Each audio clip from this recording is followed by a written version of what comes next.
All right. Greetings, greetings, greetings. Good afternoon. Good day, everyone. Haki Ami, the Success Scholar, Safo, the Honorable One. Thank you for tuning in. Hope you all are having a wonderful, wonderful day.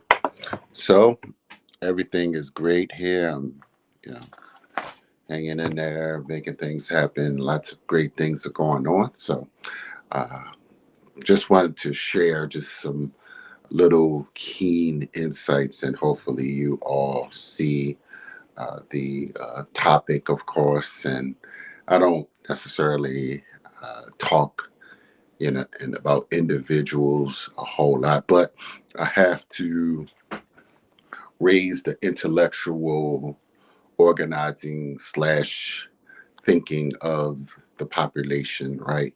So sometimes I have to, shall I say, really address people directly, since for whatever reason they have perhaps a little bit more notoriety, just like I shared my insights about the Will Smith slap, uh, and even Steve Harvey and comedians and other entertainers. And so, but as you see, I say Dr. Umar Johnson comes to Baltimore, raises money, and does not discuss Africa. Now, individuals can have critiques, but they cannot have critiques outside of uh, giving a solid analysis, as well as putting in institutions or doing the work where they are speaking from experience and wisdom. And we have to watch what we put out to the population. And so, what am I speaking about? So, few days ago, actually, Dr. Umar Johnson came. He spoke to Empowerment Temple. Shout out to the pastor of Empowerment Temple. He's uh, a fighter and a advocate for Black people, and he is certainly well-meaning for that. But the people that go to his church, they live in Baltimore. They have conditions that are unique to Baltimore and unique to the state of Maryland. Now, I know some people are used to getting paid to speak from the top of the room, and their opinions uh, lack depth, or shall I say, especially particularly when speakers come from out of state and they don't have the necessary time to analyze what's going on the ground. So, of course, you can go to Empowerment Temple website. It was, I mean, their Facebook page. It was live streamed. So the diss, and I heard part of it because I was minding my other businesses, but the diss was in the context that I'm not voting for anybody that does not have a black agenda, or or not necessarily a black. I don't know if he said that term, a black agenda. I'm not something about I'm not voting. Now, I'm not going to say whether he should vote or not, or whether he should.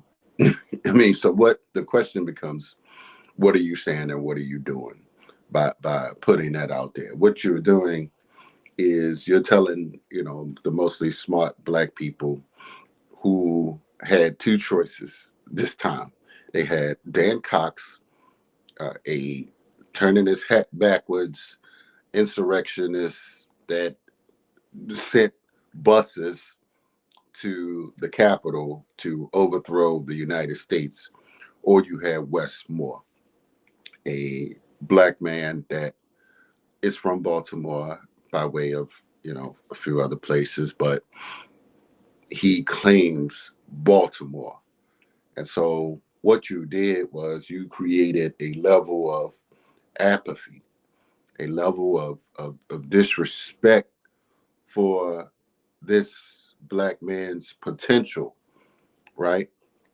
Now, he's only been in office, let's see, damn, like 12, 13 days. And you coming to Maryland offering your critique about money out of all things. Like, and you get angry if someone critiques your strategies and how you actually spend your money or collect money, et cetera, who you are in, right? So, with that being said, I'm very curious as to, you know, like, well, I already know the answer, but I'm just saying, like, when will Dr. Umar actually, support local candidates, for instance, with all the money that he's raising? When will he support local institutions, for instance, that are on the ground?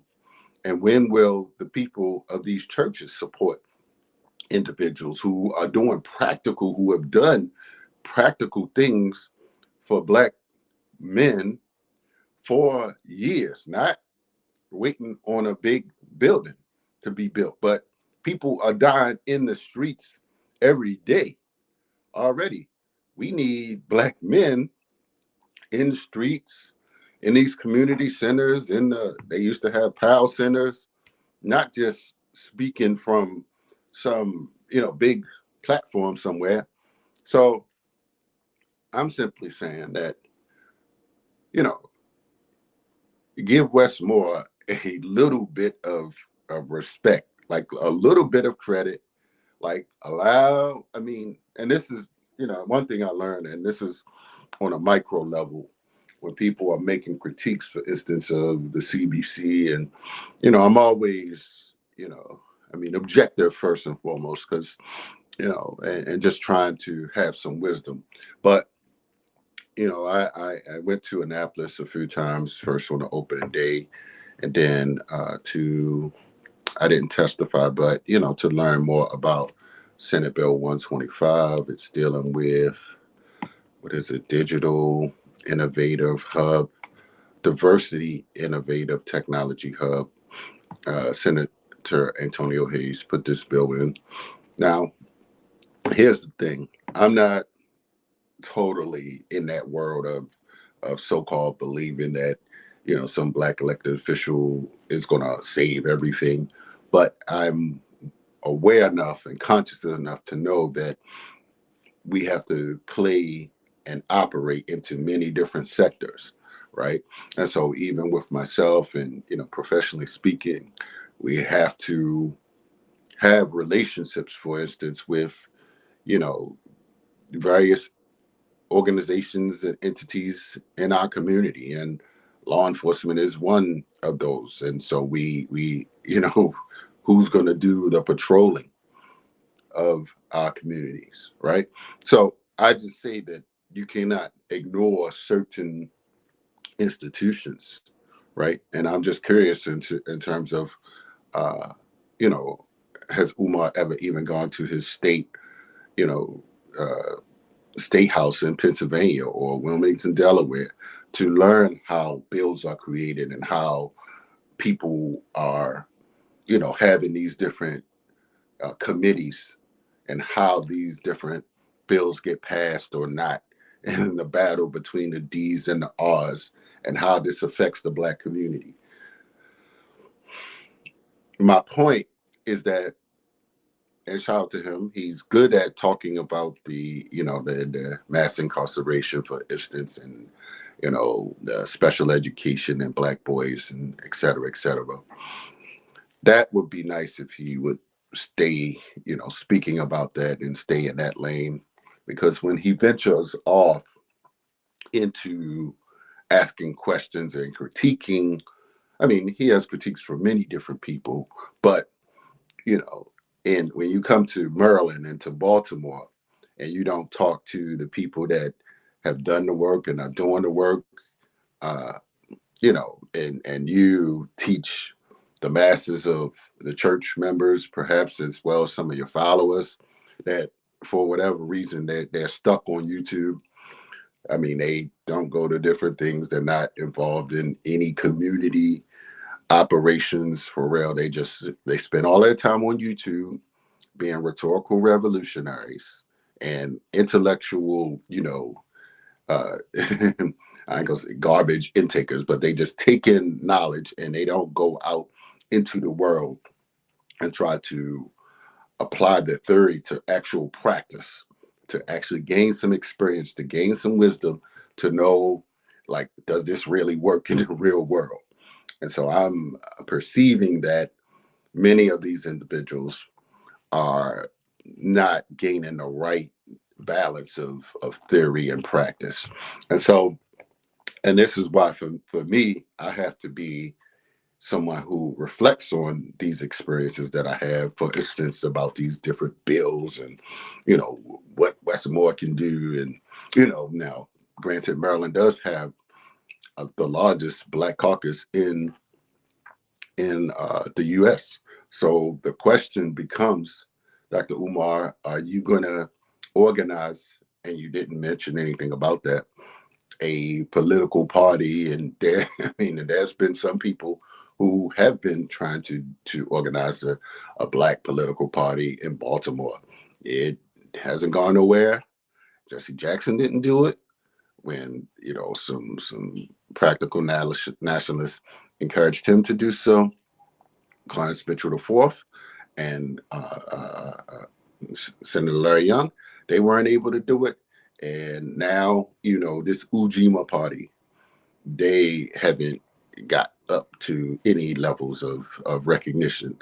And so what I'm simply saying, that they're the options. Like, there's the brother, he wrote for the book. I don't, what newspaper, New York Times. And what's his book? The Black Power Theory or something. It's man, I can't remember what's the name of this book, but his theory, Clarence something, his name Clarence, but his theory is that Black people should move to the southern parts of the United States, and that, had some, I think that, there's some legitimate considerations there, but also the consideration uh, need to be asked about our relationship to Africa. Now, Umar, as you see in my page, he didn't mention anything about Africa outside of I'm the Prince of Pan Africanism. He didn't mention the recent U.S. Africa Trade Summit Forum uh, leadership that many top African countries were present. Uh, over 40, 50, 51, 49 African leaders came and participated, and they brought their delegation. It would have been wise, for instance, if these leaders or if Umar and his delegation would have participated. But that lets me know the level of awareness in terms of the localization and our thought processes of how we think about international affairs. And we're not connected theoretically. And I feel he has enough education and enough of a network to have been exposed to different people to been able to participate, and economically he should have been able to participate for one of the sideline events for the U.S. Africa forums that went on. But unfortunately, somehow along the way, he's been compartmentalized. He's brilliant, but compartmental. Well, I ain't gonna say brilliant. He's brilliant in the context of repeating certain historical facts, which are relevant, but without taking those facts into making practical program solutions. I'm just curious, where is it going? And so, in closing, I didn't want to be too long, but I want to say that yes, Umar came to town and he got some more money, and theoretically the school is supposed to be open, and but I think he could stay like in his lane, or either building the school or being a theoretical speaker, right? And offering critiques of people, but those critiques are going to have to be challenged, right? Because you cannot just come into Baltimore and diss Wes Moore without even knowing him, without knowing anybody that's surrounding him, without, I mean, he only put like a few bills and, I mean, made some executive moves, my understanding. He only did a few things. So why are you offering critique already without even talking to some of the people that are here in Baltimore or in the state of Maryland? So you just put these people who may already be pessimistic and created an environment where they are going to be apathetic and just think, oh, what am I going to do? Who am I following? Who's right? Should I vote? Should I not vote? Should I, criticize Wes Moore every time I see him? Or should we be, sort of pleased and proud and happy? I'm objective. I have a wait and see analysis, but I do understand his critique again was who paid for his campaign? Well, a lot of people paid for his campaign, but what happens, and I'll just give you from the horse's mouth. My Senator Shirley Nathan Pulliam, she told me, and I heard Senator Young say it, just because somebody give money to you don't always mean that they're gonna get their way with you. And they're gonna get what they want all of the time. So it's not in stone. Generally speaking, most of the time it can be, but we have, Maryland is more intellectually in depth, particularly with myself being here. Um, I have the abilities, the network to influence different things in different ways. And so, interestingly, so I just encourage you all to get a copy of the Baltimore Times or the National or the Annapolis Times, where with Wes Moore is on the cover, and our story about the Freedom Rides is on page 4 of those newspapers. And so you can hear about that, of course, and contribute, support the Freedom Riders coming. And actually, this year we will be heading to Memphis, Tennessee. And so we took 31 students last year through 10 different states, very educational, and we would hope to gain your support. And of course, we have some Tanzania operations this year as well. And so I just hope that you all can offer some support in those endeavors, and let's do this work. And we have a Black Male Forum coming up with some folks in the Baltimore County, Randallstown area. I'm one of the leaders, coordinators with that. So I appreciate it's going to be a major, major operation. Yes, we must save our young Black men in the city of Baltimore and throughout the state of Maryland. So we're looking forward to much progress. Continue to do the work, ask questions, think, analyze, study, and learn. So thank you all for tuning in. Holla at the Success Scholar, Teaching Arts Institute, as well. Go to my YouTube page, Raising Consciousness and Capital, or my my Facebook page, Raising Consciousness and Capital, and definitely share, like, and subscribe. And I'm over my time, so my YouTube page is, growing substantially. But it's about doing that quality work within the community where you are respected and appreciated. And so I appreciate the local community leaders, that respect and honor my work, of course, from the seniors, of course, to the Watotos. Yes, in my Swahili class, I'm learning a little more. So, yes, Watoto. So, thank you all. Holla at the Success Scholar. I'm out. Peace.